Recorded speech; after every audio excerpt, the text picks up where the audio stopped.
എല്ലാവർക്കും സ്വാഗതം. ഇന്ന് ഞാൻ ഉണ്ടാക്കാൻ പോകുന്നത് ഒരു എരിപിരി ചിക്കനാണ്. അതിനുവേണ്ടി 1/2 കിലോ ചിക്കൻ കഴുകി വെട്ടി വൃത്തിയാക്കി ചെറുതായിട്ട് മുറിച്ച് വെച്ചിട്ടുണ്ട്. ഇനി നമുക്കിതിലേക്ക് മസാലകളൊക്കെ ചേർത്ത് കൊടുക്കാം. 1/2 ടീസ്പൂൺ മഞ്ഞൾപ്പൊടി, 1/2 ടീസ്പൂൺ കുരുമുളക് പൊടി ഇട്ട് കൊടുക്കാം. കാശ്മീരി മുളക് പൊടി 2 ടീസ്പൂൺ ഇട്ട് കൊടുക്കാം.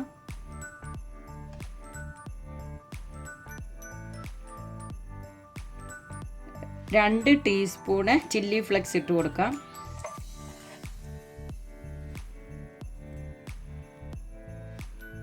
1/2 ടീസ്പൂൺ മല്ലിപ്പൊടി ഇട്ട് കൊടുക്കാം.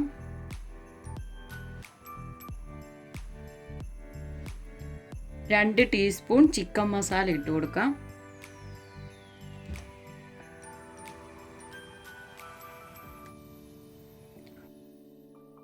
1/2 ടേബിൾ സ്പൂൺ കോൺഫ്ലവർ ഇട്ട് കൊടുക്കാം.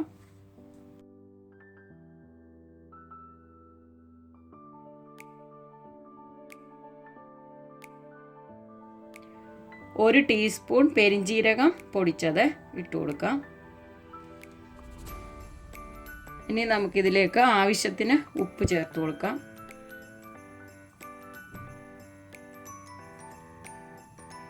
ഇനി ഇതിലേക്ക് ഒരു ചെറിയ നാരങ്ങ മുറി നമുക്ക് നീരൊഴിച്ച് കൊടുക്കാം. ഇനി നമുക്കിതെല്ലാം കൂടെ കൈവച്ച് നന്നായിട്ട് മിക്സ് ചെയ്ത് കൊടുക്കാം.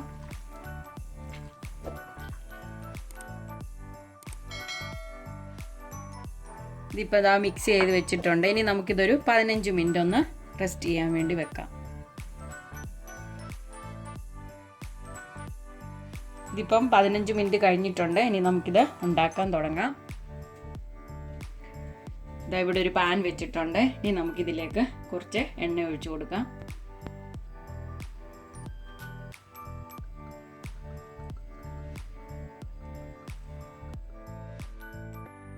എണ്ണ ചൂടായിട്ടുണ്ട്. ഇനി നമുക്കിതിലേക്ക് ചിക്കൻ ഇട്ട് കൊടുക്കാം.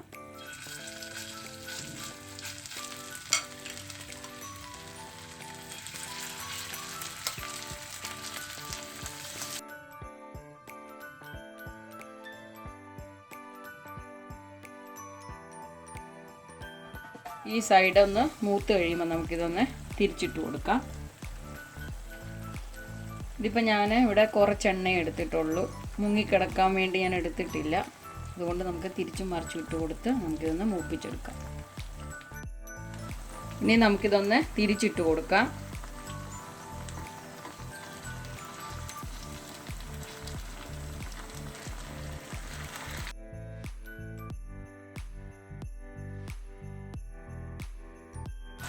പിന്നെ നമുക്ക് ഇടയ്ക്കിടയ്ക്ക് ഇതുപോലെ തിരിച്ചും മറിച്ചിട്ട് കൊടുത്ത് നമുക്കിതൊന്ന് മൂപ്പിച്ചെടുക്കാം.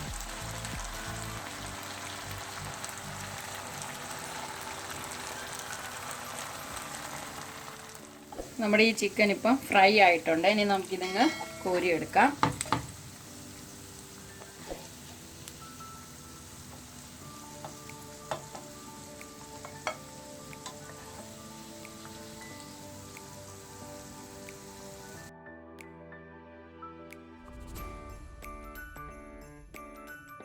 ഇനി നമുക്ക് ഈ എണ്ണയിലേക്ക് തന്നെ 25 ചെറിയ ഉള്ളി ചെറുതായിട്ട് അരിഞ്ഞത് നമുക്ക് ഇട്ട് കൊടുക്കാം. ഇതിൻ്റെ കൂടെ 1 സ്പൂൺ ഇഞ്ചി വെളുത്തുള്ളി പേസ്റ്റ് നമുക്ക് ഇട്ട് കൊടുക്കാം. ഇതിൻ്റെ കൂടെ 2 പച്ചമുളകും കൂടെ നമുക്ക് ഇട്ട് കൊടുക്കാം. ഇനി നമുക്കിതെല്ലാം കൂടെ ഒന്ന് മിക്സ് ചെയ്യാം. ഇനി ഇതിൻ്റെ പച്ചമണമെല്ലാം മാറുന്നിടം വരെ നമുക്കിതൊന്ന് വഴറ്റി കൊടുക്കാം. ഇതിൻ്റെ കൂടെ നമുക്ക് കുറച്ച് കറിവേപ്പിലയും കൂടെ ഇട്ട് കൊടുക്കാം. ഇനി നമുക്കിതിലേക്ക് കുറച്ച് കുരുമുളക് പൊടി ഇട്ട് കൊടുക്കാം. കുറച്ച് ചില്ലി ഫ്ലെക്സും കൂടെ നമുക്ക് ഇട്ട് കൊടുക്കാം. ഇത് എരിക്ക് വേണ്ടിയാണ് ഞാനിത് ചേർത്തിരിക്കുന്നത്. എരി വേണ്ടാത്തവർക്ക് അവോയ്ഡ് ചെയ്യാം. അതുപോലെ തന്നെ ഈ ഉള്ളിയും വേണ്ടാന്ന് വെക്കാം. ഇനി നമുക്ക് ഇതിലേക്ക് 1 ടേബിൾ സ്പൂൺ ടൊമാറ്റോ സോസ് ഒഴിച്ചു കൊടുക്കാം. 1/2 സ്പൂണ് സോയാ സോസ് ഒഴിച്ചു കൊടുക്കാം. ഇതിൻ്റെ കൂടെ നമുക്ക് 1/2 സ്പൂണ് ഓയിസ്റ്റർ സോസും കൂടെ ഒഴിച്ചു കൊടുക്കാം. ഇനി നമുക്കിതെല്ലാം കൂടെ ഒന്ന് മിക്സ് ചെയ്യാം.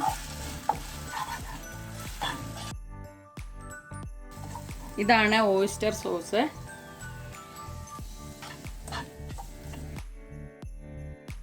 നമ്മുടെ സോസൊക്കെ ഒഴിച്ചത് കൊണ്ട് ഇതിൻ്റെ കളറൊക്കെ മാറി ബ്ലാക്ക് കളറായിട്ടുണ്ട്. ഉപ്പൊക്കെ ചേർക്കുമ്പോൾ ഈ സോസിനൊക്കെ ഉപ്പുള്ളത് കൊണ്ട് നമ്മൾ ചിക്കനിന് പുരട്ടാൻ നേരം ചേർത്ത ഉപ്പ് മാത്രമേ നമ്മൾ ചേർത്തിട്ടുള്ളൂ.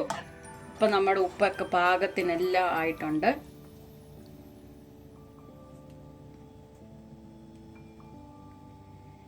ഇനി നമുക്കിതിലേക്ക് കുറച്ച് എള്ളും കൂടെ ഇട്ട് കൊടുക്കാം. വൈറ്റ് കളറിലെ എള്ളാണ്.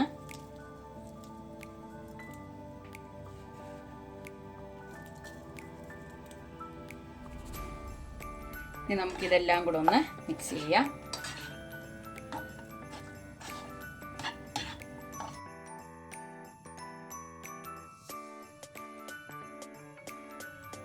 അങ്ങനെ നമ്മുടെ എരിപിരി ചിക്കൻ ഇവിടെ റെഡി ആയിട്ടുണ്ട്. ഇത് ഞാനൊന്ന് ടേസ്റ്റ് ചെയ്ത് നോക്കട്ടെ. നല്ല ടേസ്റ്റ് ഉണ്ട്. എരിയും പുളിയും ഉപ്പും ഒക്കെ പാകത്തിനുണ്ട്. ഈ എരിപിരി ചിക്കൻ ഉണ്ടാക്കാൻ കാരണം ഞങ്ങളൊരു ഹോട്ടലിൽ പോയപ്പം വാങ്ങിച്ച് കഴിച്ചപ്പോൾ നമുക്ക് ഇഷ്ടപ്പെട്ടു. അപ്പോൾ ഞങ്ങൾ അവരോടത്ത് ചോദിച്ചു ഈ റെസിപ്പിയുടെ കാര്യം. അപ്പോൾ ചെറുതായിട്ട് അവരൊന്ന് പറഞ്ഞു തന്നു. അതനുസരിച്ച് പിന്നെ നമ്മൾ നമ്മുടെ ഇൻഗ്രീഡിയൻസ് ഒക്കെ കൂടെ ചേർത്ത് നമ്മൾ സ്വന്തമായി ഒന്ന് പരീക്ഷിച്ചതാണിത്. ഇത് എന്തെങ്കിലും ഫങ്ഷനൊക്കെ വീട്ടിലുള്ളപ്പം നമുക്ക് സ്റ്റാർട്ടഡ് ആയിട്ട് നമുക്കിത് ഉപയോഗിക്കാം. ഇത് നമുക്ക് വേഗം ഉണ്ടാക്കാനും പറ്റും. എല്ലാവരും ഇതൊന്ന് ട്രൈ ചെയ്ത് നോക്കുക. ഈ എരിപിരി ചിക്കൻ റെസിപ്പി നിങ്ങൾക്ക് ഇഷ്ടപ്പെട്ടെങ്കിൽ ലൈക്ക് ചെയ്യുക, ഷെയർ ചെയ്യുക, കമൻറ്റ് ചെയ്യുക, സബ്സ്ക്രൈബ് ചെയ്യുക. പിന്നെ സബ്സ്ക്രൈബ് ബട്ടൻ്റെ തൊട്ടടുത്തുള്ള ബെല്ലൈക്കണിൽ ഓൾ എന്ന ബട്ടൺ പ്രസ് ചെയ്താൽ ഞങ്ങൾ അപ്ലോഡ് ചെയ്യുന്ന വീഡിയോ നിങ്ങൾക്ക് നോട്ടിഫിക്കേഷനായി എത്തിച്ചേരുന്നതാണ്.